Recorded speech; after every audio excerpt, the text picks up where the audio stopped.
Hello, Stellaris Console Edition community. I'm Stephen Murray, the game director for Stellaris Console Edition.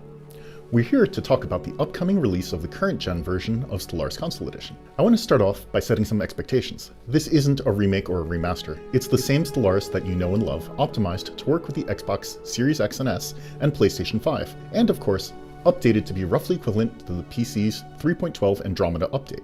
We know a lot of you have been asking about the future of your DLC purchases, and whether or not they will carry forward. It's been a long process from deciding to start a current gen version of Console Edition to now, but we finally have some answers that we can share. We know a lot of you have invested in us, and we initially started out wanting to repay your loyalty in kind by investing back into our players. For existing Stellaris Console Edition owners, the ownership of the base game and all DLCs will carry forward into the current gen version at no cost to you within the same console ecosystem. So if you own to the last gen version of Console Edition for Xbox, you can get the Xbox Series X and S version at no additional cost, and the same for players on PlayStation. This does mean that we will no longer be supporting the last gen version of Console Edition, however it will still remain playable on the last released version, but will be locked out of future updates.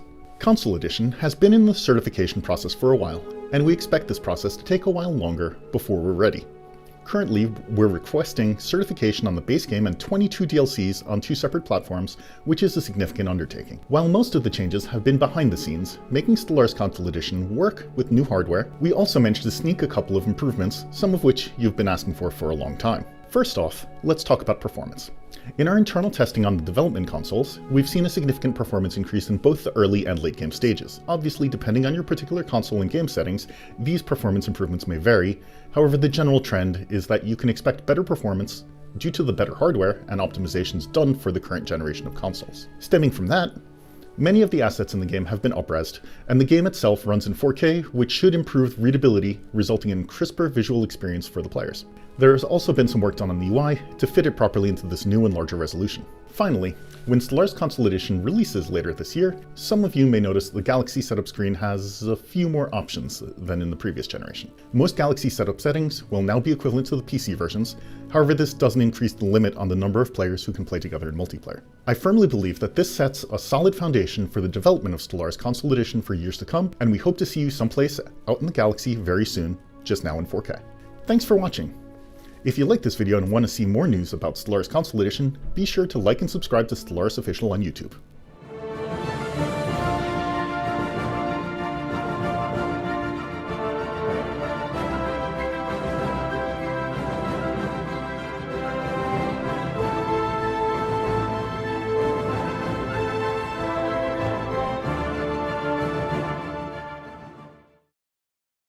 And, of course, updated to be roughly equivalent to the PC.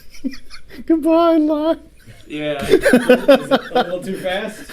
It was the Xbox Series X and S, which takes a lot longer to say than is written there. Yeah, there's a lot of punctuation in there. There's some types.